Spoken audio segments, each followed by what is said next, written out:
Villain கையில இருந்து ஹீரோவை காப்பாத்துறது அல்ல ஹீரோவோட நோக்கம். அதுக்கப்புறம் அவளை கல்யாணம் பண்ணணும், அதுதான் முக்கியமானது. காப்பாத்தி தெருவில் விடுறதா? புரியுது உங்களுக்கு? அப்படித்தான் தேவன் பிசாசுகள் விடுதலை ஆக்கிட்டு விடல. அதற்கு பிறகு ஒரு சிறப்பான வாழ்க்கை.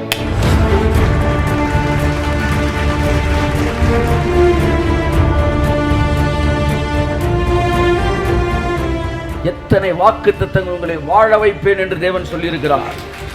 இரவும் பகலும் அதையே நினைத்திருங்கள். சத்துருக்களின் சகல சதி தடைகளையும் நிர்மூலமாக்கி போட்டுவார்.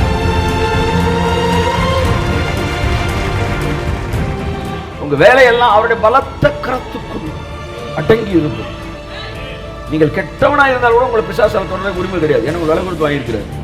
நான் உங்களை பயத்திலிருந்து விடுதலையாக்கும்படி இந்த வேலையில நான் பேசிக் கொண்டிருக்கிறேன்.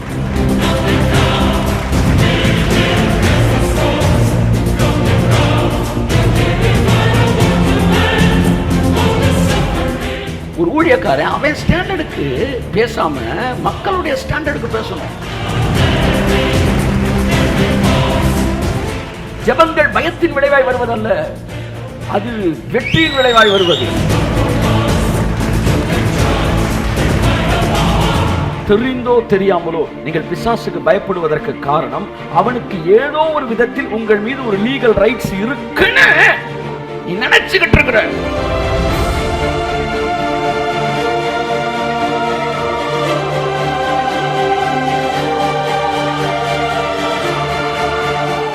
ரெண்டு விஷயத்தை தெரிஞ்சுக்கணும். My father has no limit, devil has no right. ஐயா தட்டுங்க ராமே.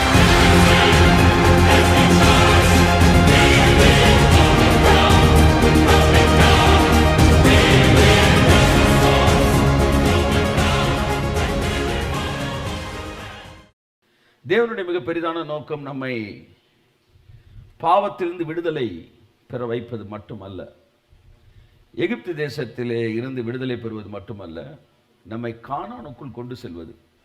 நீங்கள் கானானுக்குள் போகாத வரைக்கும் உங்கள் ஜேர்னி என்ன செய்யல, நிறைவடையவில்லை. ஒரு வழியாக எகிப்திலிருந்து எஸ்கேப் ஆயிட்டோம்டா என்கிற மனநிலையில் இருப்பீர்கள் என்றால், நீங்கள் சென்னைக்கு போகிற வழியிலே கொட்டாம்பட்டியிலே நீங்கள் நின்று விட்டீர்கள் என்ற அர்த்தம். இடையில நிற்கலாம், டீ சாப்பிடலாம். ஆனால் திட்டம் அதுவல்ல. திட்டம் கானான் தேசம். இங்கே இன்றைய பிரச்சனை என்னவென்றால், இவர்கள் எகிப்திலிருந்து விடுதலையான உடனே இதுதான் தேவனுடைய திட்டம் என்று நினைக்கிறார்கள். அல்ல, தேவனுடைய திட்டத்திற்காக உங்களை வெளியே கொண்டு வந்திருக்கிறார். கைத்தட்டுங்க அவருக்கு. அவருடைய திட்டமே உங்களை வெளியே கொண்டு வரது கிடையாது. அவர் திட்டத்திற்காக உங்களை வெளியே கொண்டு வந்திருக்கிறார். மிகுந்த வைராக்கியத்தோடு இந்த மாலை வேளையில் உங்களிடத்தில் ஆவியானவர் சொல்கிற வார்த்தை கேட்டுக்கொள்ளுங்கள். நேற்று 2 நாளைக்கு முன்னாடி ஆவியானவர் சொன்னார், மனுஷனை பிசாசிட்ட அடிமையாயிட்டான் ஆதாம் பழத்தை தின்னுட்டு. திரும்ப அவனை எப்படியாச்சும் அவன்கிட்ட வந்து விடுதலையாக்கணும் என்கிற நோக்கத்தில் என் பிள்ளை அனுப்பலை. திரும்ப அவனை ஏதேன் தோட்டத்துக்குள்ள கொண்டு வரணும் என்கிற வைராக்கியத்தோடு நான் வேலை செய்தேன். மனுஷன் பாவத்திலிருந்து விடுதலையான உடனே என் நோக்கம் நிறைவேறவில்லை. எந்த ஏதேன் தோட்டத்திலே நானும் அவனும் நடந்தோமோ அதே ஏதேன் தோட்டத்தில் மறுபடியும் நாங்கள் நடக்க வேண்டும். ஆமென். Yes Lord. நெஞ்சம் மறப்பதில்லை. அவர் நெஞ்சம் மறக்காது, அதன் நினைவை இழப்பதில்லை. என் அன்புக்குரியவர்களே, அவனோட வாக் பண்ணதை அவரால் மறக்க முடியாது. நீங்கள் நினைக்கிற மாதிரி வெளியே போடான்னு ஒரு அசால்ட்டெல்லாம் ஒரு செகண்டில் அவர் சொல்லலை. அவன் வெளியே போன பிறகு எம்டியாக இருந்த ஏதேனில் பார்த்து அவர் மனசு எவ்வளோ கஷ்டப்பட்டுச்சுன்னு பரிசுத்த ஆவியானவருக்கு தெரியும். இதோ வானத்தை பார்த்தேன், அது வெறுமையாக இருந்தது. பூமியை பார்த்தேன். இது எல்லாம் ஃபாலிங்க்கு அப்புறம் இருக்கிற அவருடைய மனநிலை. 3 நாள் உங்கள் வீட்டில் ஒரு சொந்தக்காரன் இருந்துட்டு நல்லா பழகிட்டு வீட்டில் கலகலன்னு இருந்துட்டு 4வது நாள் ஊருக்கு போனால் உங்களுக்கே அந்த 4வது நாள் எப்படி இருக்கும்? வெறிச்சோடி இருக்கும். அவங்க உட்காந்து பேசின இடம்லாம் அவங்க போன பிறகும் அவங்க உட்கார்ந்து இருக்கிற மாதிரியே இருக்கும். இப்படித்தான் ஏதேனிலே ஆதாம் போன பிறகு தேவனுக்கு ஆதாம் இருக்கிற மாதிரியே இருந்துச்சு. Bible say he walked with God. அவர்கள் நடந்தார்கள், அவர்கள் பேசினார்கள், சஞ்சரித்தன சிரித்திருப்பார்கள், ஜோக் அடிச்சிருப்பாங்க, சிரிச்சிருப்பாங்க, உலாவி இருப்பாங்க, இல்லை அவனை தூக்கி இருப்பார், தோளில் தூக்கி சுமந்திருப்பார், நடந்திருப்பார். ஆமாம், அவருக்கு கன்னத்தை கிள்ளி இருப்பாவன், விளையாண்டுருப்பார். அவன் போனதுன்னு இது ஏதோ அசால்ட்டை துரத்திட்டார்ல, அவர் மனம் எவ்வளவாய் வேதனைப்பட்டு இருக்கும். என் அன்புக்குரியவர்களே, இதை எதற்கு ஆவியானவர் காண்பிச்சார்னா, என்னுடைய நோக்கம் அவன் பாவத்தை மன்னிப்பதல்ல, எங்கே நாங்கள் நடந்தோமோ அதே இடத்திற்கு மறுபடியும் அவனை அழைத்து வந்து அவனோடு கூட நான் நடக்க வேண்டும். அதனால ஏதேன் தோட்டம் ஒரு ஆப்ஷன் அல்ல, that is the ultimate goal. அருமையான தேவனுடைய மகளே, மகனே, இடையில எங்கேயாச்சும் கொட்டாம்பட்டி வாடிப்பட்டி இந்த பக்கம் டீயை குடிச்சிட்டு அங்கனுக்குள்ளே யாரையாச்சும் பார்த்து நல்லா இருக்கீங்களான்னு சொல்லி அங்கனுக்குள்ளே கட்டில் போட்டு தாப்பை போட்டு பேசிக்கிட்டு இருந்தா, 50 ரூபா 100 ரூபா உட்காந்துக்கிட்டு இருந்தீங்கன்னா அது வாழ்க்கை அல்ல. உங்கள் கடனை அடைப்பது உங்கள் வாழ்க்கை அல்ல. விட்டு போன ரூபாயை விரட்டி பிடிக்கிறது உங்கள் வாழ்க்கை அல்ல. ஏதேன் தோட்டமே உங்களுடைய கோல். ஆமேன், ஹல்லேலூயா. ஆகவே நீங்கள் அந்த இடத்திற்கு உங்களை கொண்டு வரும் வரைக்கும் உங்கள் ஜேர்னி முடிவடையலை. நான் நம்புகிறேன் தேவனுக்கு ஏதேனுக்குள்ள வந்த பிறகுதான் ஒரு கனவு நிறைவாகுது. நான் யோசித்து எவ்வளோ நாள் வாழ்ந்திருப்பான்? 1 வருஷம் கூட வாழ்ந்திருக்க வாய்ப்பு இல்லை. ஏன்னா குழந்தை வெளியே வந்து தான் பிறந்திருக்கு நம்ம கணக்குக்கு. இல்லை ஒரு 6 மாதம் இருந்திருப்பானா?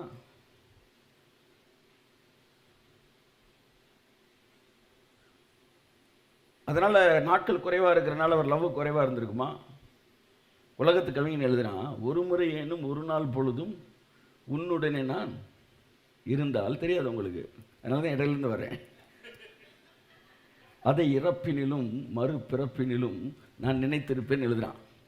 உன் கூட ஒரு நாள் வாழ்ந்தா கூட சாகிற வரைக்கும் நான் நினச்சிக்கிட்டு இருப்பேன் அப்படின்னு உலக அன்புல ஒருத்தன் எழுதுறான்னா, ஆதாம் ஒரு நாள் கூட இருந்துட்டு போயிருக்கட்டுங்க ஏதேன்ல, அவர் அதை மறக்கவே மாட்டார். ஏறக்குறைய பல நாட்கள் அவன் இருந்திருக்க வேண்டும். என் அன்புக்குரியவர்களே, ஏன்னா அதுக்கப்புறம் அவன் பேர் வைக்கிறான், நிறைய விஷயம் நடந்திருக்கு. தேவன் வருவாரான், அவன் என்ன பேர் வைக்கிறான்னு பார்க்குறாரு, அவன் கூட பேசியிருக்கிறாரு, பழகியிருக்கிறாரு. இது உறவு சம்பந்தப்பட்டது. மறுபடியும் அந்த உறவு அவருக்கு தேவை. ஆமேன். உறவு வேண்டுமென்றால் அந்த சூழ்நிலை தேவை. ஆமாம், ஹனிமூன் கொடைக்கானல்னா கொடைக்கானல் தான். ஆமாம், ராம்நாட்டில் வைக்க முடியாது. சாரி, ராம்நாட்டில் யார் இருந்தீங்கன்னா வருத்தப்படாதீங்க. ஏன்னா ஒவ்வொன்றுக்கும் ஒரு இடம் இருக்குது. ஆமேன்னு சொல்லலாம். அப்படி தான் அவரோடு பழகுவதற்கு பைபிள் சொல்லுது, பகலின் குளிர்ச்சியான வேளையிலே தேவன் ஆதாம்கிட்ட வந்தாராம். ஏன்னா அந்த மைண்ட் செட்டு தான் அவனுக்கு நல்லா இருக்கு நம்ம கூட பேசுறதுக்குன்னு. ஸோ அவர் உங்கள் வாழ்க்கையில் வந்துட்டார்னா முதலாவது உங்கள் சூழ்நிலையை அவர் மாற்றுவார். என் அருமையான தேவ பிள்ளைகளே, எங்காவது நீங்கள் நின்று கொண்டிருந்தால் உங்கள் சிந்தனை மறுபடியும் ஏதேன் பக்கம் திரும்பட்டும். இந்த மலை நாட்டை சுற்றி திருந்தது போதும். இதை தாண்டி தேவன் வைத்திருக்கிற திட்டத்தை நோக்கி நாம் கடந்து சொல்லுவோம். ஏதேன் வாழ்க்கை எல்லாரும் சொல்லுவோம். அதுதான் தேவனுடைய வைராக்கியம், அதுதான் தேவனுடைய திட்டம். ஏதோ பிசாசின் கரத்திலிருந்து பிரித்தெடுப்பது அல்ல, வில்லன் கையிலிருந்து ஹீரோவை காப்பாற்றுறது அல்ல ஹீரோவோட நோக்கம். அதுக்கப்புறம் அவளை கல்யாணம் பண்ணணும், அதுதான் முக்கியமானது. காப்பாற்றி தெருவில் விடுறதா? புரியுது உங்களுக்கு? அப்படித்தான் தேவன் பிசாசு கையிலிருந்து அவன் விடுதலை ஆக்கிட்டு விடலை. அதற்கு பிறகு ஒரு சிறப்பான கையை தட்டுங்க சார். ஆமேன், ஆமேன், ஆமேன்.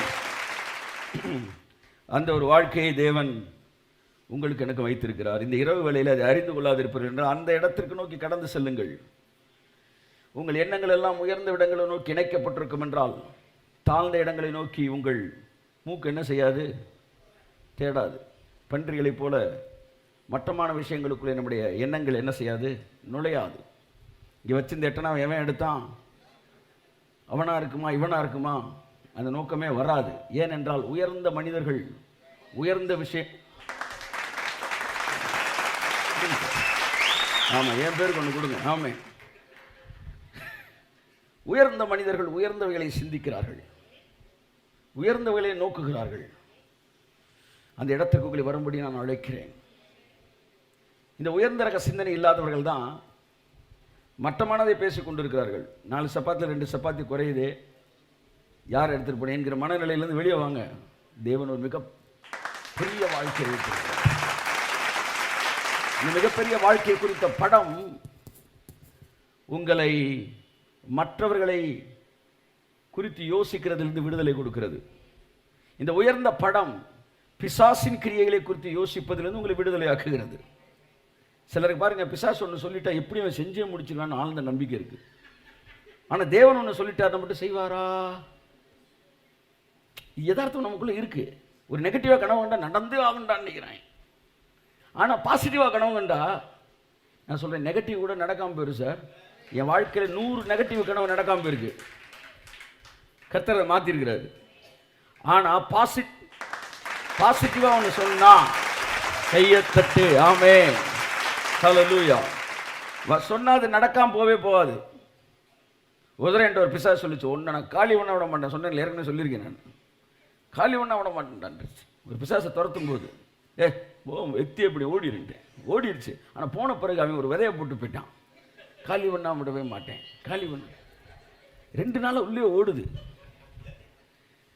என்ன ஆண்டவரேன்றேன். கர்த்தர் சொன்னார், பரவாயில்லையப்பா, நான் சொன்னதான் நம்பலன்னு நான் சொன்னதை நீ நம்பலன்னு ஒன்று, நீ யார் சொன்னதுமே நம்ப மாட்டேன்னு நினச்சேன். ஆனால் அவன் சொன்னால் கரெக்டாக நம்புறியப்பா அப்படின்னாரு. நான் உன்னை வாழ வைப்பேன்னு எத்தனை தடவை சொல்லியிருக்கிறேன், என்னைக்காச்சும் இவ்வளோ யோசிச்சிருக்கியாடா? ஆனால் அவன் காலி பண்ணிடுறேன்னு சொன்ன உடனே அதே யோசிச்சுட்டு இருக்கிறோம். எத்தனை வாக்கு தத்தங்கள் உங்களை வாழ வைப்பேன் என்று தேவன் சொல்லியிருக்கிறார். இரவும் பகலும் அதையே நினைத்திருங்கள். சத்துருக்களின் சகல சதி தடைகளையும் நிர்மூலமாக்கி போட்டுருவார். ஆமென். எல்லா பக்கம் நெட்வொர்க்கை கொடுத்து வயரை கனெக்ஷன் பண்ணி கடைசியில் வெளியே கொண்டு அவங்க வீட்டில் வச்சுற மாதிரி ஆகிப்போம். அவர் சொல்லுவார், கனெக்ஷன்லாம் கரெக்டாக தான் போட்ட, அந்த வெடியை தான் மாற்றி வச்சுட்டு இருக்கிறாங்க. மாம்ச சிந்தை மரணம், ஆவியின் சிந்தை ஜீவனும் சமாதானமும். ஆமென். தேவனுக்கு எல்லாம் லேசான காரியம். அந்த இடத்திற்கு நீங்கள் வர வேண்டும். தேவனுக்கு சகலமும் லேசான காரியம். ஆமென். சத்துருக்களின் திட்டங்களை தவிடுபொடியாக்குவது லேசான காரியம். சத்துருக்களை இருந்த இடம் தெரியாமல் அழிப்பது லேசான காரியம். உங்களை மாத்துறது லேசான காரியம். ஆமென். சில நேரம் நீங்க நினைக்கிறீங்க உங்களை சரி பண்ணிட்டு திட்டத்தை காலி பண்ணுவார். சில நேரம் உங்களை சரி பண்ணாம திட்டத்தை காலி பண்ணிட்டு அப்புறம் நீ மெதுவாக சரியாருன்னு சரி எப்படி வேணாலும் செய்வார். அது என்னன்னா, அவர் என்ன வேணாலும் செய்வேன், அவ்வளோ பெரிய காடு. நீங்க அவரை பிராக்கெட் பண்ணவே முடியாது. அதுதான் மேட்ரு. நீ சரியானவன் ஆசீர்வதிப்பேன், நல்லது. ஆனால் சரியானா தானே நினைச்சிட்டு பார்த்துருமா, ஆசீர்வதித்து சரி பண்ணிடுவார். எது வேணாலும் செய்வார் சார். அதனால் ஐயோ என் வாழ்க்கையில் இது வராமல் பயப்படாதீங்க. பேதுருவை சரி பண்ணி மீனை கொடுக்கல, மீனை கொடுத்து சரி பண்ணார். ஆமாம், 1000 விளக்கு தொகுதியில் சேட்டைகள் பண்ணி கொண்டு இருந்தவர்களுக்கு பதவியை கொடுத்து சரி பண்ணாங்க. அதற்கு முன்பாக பயங்கரமான, ஆமாம், ஃபுல்லாக புதிய வானம் படத்தில் வில்லைங்க வர மாதிரி தான் வந்துக்கிட்டு இருப்பாங்க. இன்னைக்கு சொல்கிறாங்க, சார் உங்களை பற்றி இவ்வளோ திட்டுறாங்க, நான் அதை பற்றி கவலைப்படுறதில்ல அப்படின்னு அமைதியாக போயிடுறாரு. புரிஞ்சுங்க மட்டும் புரிஞ்சுங்க, இல்லாட்டி விட்டுருங்க. என்னன்னா என்னையா அவரை மாத்திச்சுன்னா பிளஸ்ஸிங்.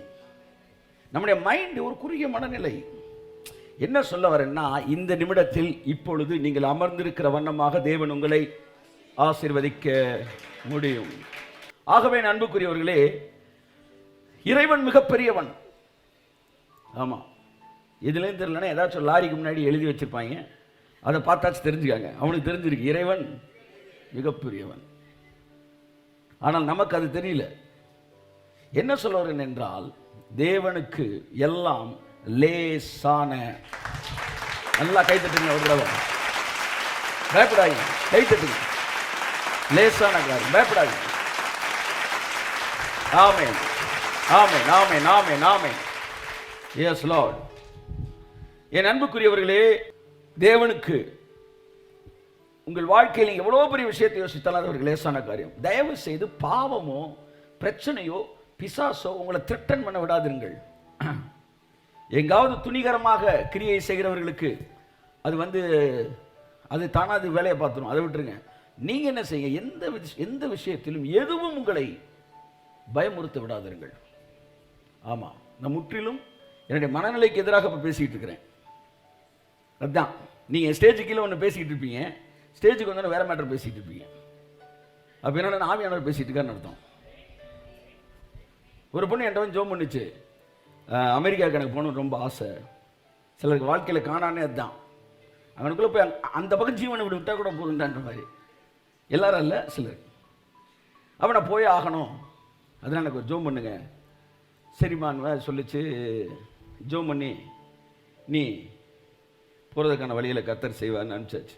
கடைசியில் போனால் இங்கே பிஎட் எக்ஸாமில் எல்லாம் பாஸ் ஆகிட்டேன். அந்த கூட்டத்தில் அது போகணுன்னு சொல்லிட்டு இருந்த கூட்டத்தில் இது வந்து ஃபெயில் ஆன பிறகு திரும்ப வருது, எனக்கு போகணுன்னு ஒரே ஆசை. ஆனால் ஃபெயில் ஆகிட்டேன்னு. உடனே நான் என்ன சொல்கிறேன், இங்கே பாருமா, கர்த்தருடைய சித்தத்துக்கு என்ன செய், ஒப்பு கொடு. தேவன் என்ன செய்கிறாரோ விட்டு எல்லாம் நல்லதுக்கு நடக்கும். இதெல்லாம் வழக்கமாக நம்ம வச்சிருக்க ரெடிமேட் மெசேஜ். ஏன்னா ஃபெயிலாக போச்சு இல்லை, அதனால கர்த்தர் சித்தத்துக்கு ஒப்பு கொடுமா, தேவன் எல்லாத்தையும் நன்மைக்கு எதுவும் மாற்றுவார். ரெடிமேட்னா என்ன அர்த்தம்னா, இதெல்லாம் வார்ம் அப் ஆகிட்டு இருக்கிறோன்னு அர்த்தம். சாதாரண நினச்சிடக்கூடாது. ஒன்றுமே எல்லாம் வெட்டியாக போவ, வீணாக போவ, அவ்வளோதான் அவனுக்கு எதிர்காலமே போச்சு, இப்படி பேசிகிட்டு இருக்கிற உலகத்தில் கவலைப்படாதமா, நன்மைக்கு எதுவாக மாறும். இது ரெடிமேட்னா நல்லா இருக்குல்ல, எல்லாத்துக்கும் இது சொன்ன உடனே அப்படியே அந்த ஆவி கொஞ்சம் எந்திரிக்கும். ஒன்றும் கவலைப்படாதமா, கர்த்தர் இந்த வருஷம் இல்லாட்டினா கூட அடுத்த வருஷம் கூப்பிடுவார், இல்லை ஏதாச்சும் ஒரு அற்புதம் கூட செய்யலாம். அப்போ அந்த ஸ்டாண்டர்டில் பேசிட்டு கண்ணை மூடி கையை வைக்கிறேன். ஆவியானவர் சொல்கிறாரு, அடுத்த வருஷம் இல்லைப்பா, இந்த வருஷமே போகுது. இந்த வருஷத்தில் அடுத்த பேட்ச் இல்லைப்பா, இதே பேட்சில் போகுதுன்ற. நான் சொல்லிட்டேன், இங்கே பாருமா, நீ போயிடுவன்றாரு. அது சொல்லி நான் ஃபெயிலாக போயிட்டேன் சார், தெரில, நீ போயிடுவேன்னு சொல்கிறாரு. அந்த பொண்ணு பெரிய அளவில் ஏற்றுக்கலை. ஆமாம், அது ஒன்றே நான் சொன்னதை பெரிய அளவு என்ன செய்யலை, அங்கீகரிச்சுக்கலை. பட் வந்து அப்படியா, சரி ஃபெயிலாக போயிட்டாங்க, அறிவுக்கு எவனுமே அதை ஏற்றுக்க மாட்டாங்க. ஆனால் ஆவியானவர் சொல்லி போயிடுவேன்னு. அடுத்த நாள் டைரக்ட் இன்டர்வியூ வர வைக்கிறாங்க. அங்கேருந்து பாஸ் ஆனவங்க ஃபுல்லாக தான் அட்டன் பண்ணணும். இது ஃபஸ்ட்டு இன்டர்வியூ தான் அட்டன் பண்ணுறாங்க. இன்டர்வியூவில் வந்து எல்லாருமே செலக்ட் ஆகிடுச்சு, இந்த பொண்ணு செலக்ட் ஆகிடுச்சு. அதுக்கப்புறம் தான் ரிசல்ட் வருது. ரிசல்ட்டில் எல்லாம் பாஸ், இது ஃபெயிலு. அப்போ இது போக முடியாது. இது செலக்ட் ஆனாலும் இங்கே ஃபெயில் ஆகிடுச்சுல. அடுத்து ஃபோன் பண்ணி பேசுமா, இங்கே சொன்னாங்க, நீ ஃபெயில் ஆனாலும் பரவாயில்ல, இங்கே வந்து எழுதி பாஸ் ஆகிக்கான்ட்டாங்க. ரொம்ப சந்தோஷமாக போயிடுச்சு. மேட்ரு என்னென்னா, ஃபெயிலாக போனோன்னு அனுப்பிச்சு வைக்கிறார் தேவன். God has no boundaries. பரமபிதாடா. ஆமென். அப்பேற்பட்ட தேவன்கிட்ட வந்துட்டு நீங்க வந்து ரூட்டு போட்டே கொடுக்கக்கூடாது. அவர் உன் வழிகள் என் வழிகள் அல்ல. நீங்க பாருங்க, இந்த மைக்கை போட்டு பேசிக்கிட்டு இருக்கிறோம். எவ்வளவு பேருக்கு? 300 பேருக்கு வந்துருச்சா, வால்யூம் வந்துருச்சா? 5000 பேர் உட்கார வச்சு மைக்கெல்லாம் பேசியிருக்காரு. வரமாட்டேன், இப்பதான் யோசிக்கிறோம், அது வேற இருக்கான்னு. 5000 பேருக்கு பேசினார்னு தெரியும்ல, மைக் இல்லாம எப்படி பேசினாரு? அவர் கூட்டம் நடத்தின அதே இடத்திலே இவர்கள் இஸ்ரேலுக்கு போய் கூட்டம் போட்டிருக்கிறாங்க. அந்த இடத்துல உட்காந்து மைக்கெல்லாம் செட் பண்ணிட்டு பேசினா, இவங்க பேசின எதுவுமே கேட்கலையா மக்களுக்கு. எக்கோ வந்துகிட்டே இருக்கான். கூட்டம் வேற உட்காந்துருக்கு. என்னடா செய்யணும், என்னென்னமோ செட் பண்ணி பார்க்குறாங்க, ஒன்றும் செட் ஆகலை. மைக்கை ஃபுல்லாக ஆஃப் பண்ணிட்டு சும்மா பேசினா உட்காந்துருக்கிற 50 பேர் கேட்குறான். ஹல்லேலூயா. பிதாவாகிய தேவன் ஆவியானவர் மூலமா இயேசுவுக்கு சொல்லுவாராம், நீங்க இந்த இடத்துக்கு போங்க, இங்கே தான் அந்த பின்னாடி இந்த செட்டப்பில் இந்த குகை, இந்த இடம், இந்த இடத்துல நீங்கள் பேசுனீங்கன்னா மைக்கே இல்லாமல் அத்தனை பேருக்கு ரீச் ஆகும். சில இடங்களில் நபர்கள் சொல்லியிருக்கிறார்கள், அது இல்லைன்னு நான் சொல்லலை. அதே நேரத்தில் மைக் இல்லாமல் பேசப்பட்ட இடங்கள் உண்டு. கடற்கரையில் பாருங்கள், அவர் உட்கார்ந்த உடனே படகை சற்று உள்ளே தள்ளும்படி கேட்டுக்கொள்வார். அப்படின்னா என்ன அர்த்தம்னா, நீங்கள் கொஞ்சம் கடலுக்குள்ளேருந்து பேசுனீங்கன்னா அந்த காற்று நீங்கள் பேசுகிற ரொம்ப தூரத்துக்கு கொண்டு போகும். இப்படி ஏகப்பட்ட சயின்டிஃபிக் வேலையெல்லாம் செஞ்சுருக்கிறார் அவர். சரி, ஓகே. இப்போ மேட்ரு என்னன்னா, தேவனுக்கு வரைமுறை கிடையாது. இந்த இரவில் உங்களை பணக்காரனாக்க முடியும் பார்க்க முடியும். டாக்டரால் குணமாக்க முடியாது என்று சொன்ன வியாதியை இந்த இரவிலே தேவன் குணமாக்க முடியும். கரங்களை தட்டி கர்த்தருக்கு நன்றி சொல்லுவோம். அதான் நான் சொல்றேன்ல, உங்களை சரியாக்கி ஆசீர்வதிக்கலாம், உங்களை ஆசீர்வதிச்சு கூட சரியாக்கலாம். எது வேணாலும் செய்வார், எது வேணாலும் செய்வார். உங்க வேலையெல்லாம் அவருடைய பலத்த கரத்துக்குள் அடங்கி இருப்பது. நீங்கள் கெட்டவனா இருந்தால் கூட உங்களை பிசாசால் தொடர உரிமை கிடையாது. ஏன்னா உங்களை விலை கொடுத்து வாங்கியிருக்கிறார். நான் உங்களை பயத்திலிருந்து விடுதலையாக்கும்படிக்கு இந்த வேளையில் நான் பேசிக் கொண்டிருக்கிறேன். பாவம் செய்வதற்கு உற்சாகப்படுத்துவதற்காக நான் பேசவில்லை. கெட்ட சிந்தனை உள்ளவர்களுக்கு கெட்டமான டிரான்ஸ்லேஷன் தான் தெரியும். நல்ல சிந்தனையில் இருக்கிறவங்களுக்கு நல்லா தான் தெரியும். எப்பவுமே கிரேஸை கேட்கும்போது தேவனோடு இணைக்கப்பட்ட மனதுடையவர்களை கேளுங்கள். இல்லாட்டி கிருபை உங்களுக்கு இடறுதலுக்கு ஏதுவான கண்மலை, விடுதலுக்கு ஏதுவான கல்லது. புரிஞ்சுக்கங்க, கிரேஸ் எல்லாருக்குமே ஆசீர்வாதமான விஷயம்தான். ஆனா அதை புரிந்து கொள்ளாதவர்களுக்கு அந்த கண்மலை இடறுதலுக்கு ஏதுவான கண்மலையும். தீர்க்கதரிசியர் சொல்லியிருக்கிறாரு, ஃபுல்லா வாசிக்கணுமா நீ மனதில் நினைத்துக் கொண்டிருக்கிறாய் மகனே அப்படின்னு. கொஞ்சம் வாலிம்பையா. ஸோ இடறுதலுக்கு ஏதுவான கண்மலை. Grace is a stumbling block. அது அநேகருக்கு இடறுதல். ஏனென்றால் அது அப்படித்தான். என் அன்புக்குரியவர்களே, இப்ப என்ன சொல்ல வரேன்னா, தேவனுடைய பர்சனாலிட்டி எந்த விதத்திலும் பிசாசு உங்களை தொடுவதற்கு இங்கே உரிமை இல்லை. அவ்வளவுதான். நீங்க நீதிமான், நீங்க பழம் அடுத்த விஷயம். சார் நீங்க நான் நீதிமானாவே இருந்தாலும் இப்ப பிரச்சனை என்ன தெரியுமா, முன்னாடி இருக்கிற ரொம்ப நீதிமான இருந்துட்டாருன்னா அவர் ஸ்டாண்டர்டுக்கே பேசிக்கிட்டு இருப்பாரு. அதனால உள்ள இருக்கிற 3 பேர் மட்டும் தோத்திரம், மீதி பேர் அவர் ஸ்டாண்டர்ட்ல இல்லைல்ல. ஒரு நல்ல போதகன் தான் நீதிமானா இருந்தாலும் பாவிகளோட ஸ்டாண்டர்டுக்கு பேசணும். நான் பலமுள்ளவனா இருந்தாலும் பலவீனரை ஆதாயப்படுத்திக் கொள்ளும்படிக்கு பலவீனருக்கு நான் பலவீனரை போல் ஆனேன். உடனே அவர் பலவீனர், நீ அதையும் அப்படி போட்டுக்கிறது. புரியுது உங்களுக்கு? ஒரு ஊழியக்காரன் அவன் ஸ்டாண்டர்டுக்கு பேசாம மக்களுடைய ஸ்டாண்டர்டுக்கு பேசணும். அதனாலதான் நீ பாவியா இருந்தவன் ஆசிரியப்பார் இந்த இடத்துக்கு ஏன் வரோம்னா, பலவீனமாக இருக்கிறவர்களை அந்த பயத்திலிருந்து விடுதலையாக்கி உன்னை தொடர்றதுக்கு பிசாசுக்கு உரிமை இல்லை. அதை புரிஞ்சுக்க. போத என்ன சார், உங்க பையன் பரீட்சையில் ஃபெயில் ஆயிட்டான், ஓகேயா? உடனே பக்கத்து வீட்டுக்காரர் சப்பு சப்புன்னு அறைகிறாரு. என்ன சொல்லுவீங்க? என்ன சொல்லுவீங்க? ஏன் படிக்கிறேன்னு கேட்பீங்க. சொல்லுவார், சார் ஃபெயில் ஆயிட்டேன் சார். அதெல்லாம் எங்களுக்கு தெரியும். உன் வேலை எதுவோ அதை மட்டும் பார்த்துட்டு போ. பொல்லாதவர்களாகிய நீங்கள் உங்கள் பிள்ளைகளுக்கு நல்ல ஈவுகளை கொடுக்க அறிந்திருக்கும் போது பரலோகத்தில் இருக்கிற என்னுடைய பரமபிதா எனக்கும் உங்களுக்கும் நன்மையானவைகளை தருவது அதிக நிச்சயம் அல்லவா? Is this a public toilet? கண்டவன் வந்துட்டு போறதுக்கு வாழ்க்கை அப்படியா? நீ தேவனுடைய பிள்ளை. ஆமென். கொட்டு வாங்கினால் மோதிரக்கையில் தான் கொட்டு வாங்கணும். ஆமென். என் அன்புக்குரியவர்களே, மனிதனை தண்டனைகள் அல்ல, அதெல்லாம் பிசாசு அவன் மேல நம்பிக்கையை கொண்டு வருவதற்காக சொல்லிக் கொடுத்தது. மனிதனை தண்டனைகள் அல்ல, அவருடைய தயவு, அவருடைய நீடிய பொறுமை என்பவைகளின் ஐஸ்வர்யம் அவனை மனம் திரும்புதலுக்கு ஏதுவாக அவனை ஏவுகிறது. சந்தேகப்படுகிற மனைவிமார்களின் கணவர்கள் 6 வருஷத்தில் திருந்துவார்கள் என்றால், நம்புகிற மனைவிமார்களின் கணவர்கள் 6 மாதத்தில் திருந்துவார்கள் என்கிற அதிர்ச்சியான ஒரு உண்மையை, ஒரு புள்ளி விபரத்தை உங்களுக்கு நான் இன்றைக்கு சொல்லுகிறேன். கைத்தட்டுங்க ஒருத்தவருக்கு. ஆமென். எப்பவுமே நம்பிக்கைக்கு பின்பாக மிகப்பெரிய வல்லமை இருக்கிறது. அதை புரிந்து கொள்ளுங்கள், புரிந்து கொள்ளுங்கள்.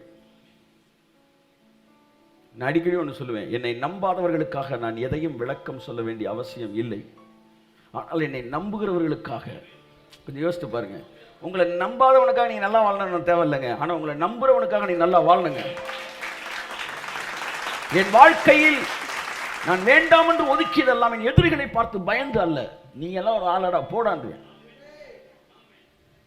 நான் சிகரெட் குடித்ததில்லை, ஒரு பேச்சுக்கு சொல்றேன். இந்த தம்மு போடுற ஆளா இருந்தா எவனாச்சும் ஒருத்தன் ஆபூன்னு கிட்டிக்ஸ் பேசுறான், நான் இன்னொரு தம்மு அப்படியே பத்த வைப்பேன். நான் அப்படி ஆள் நான்.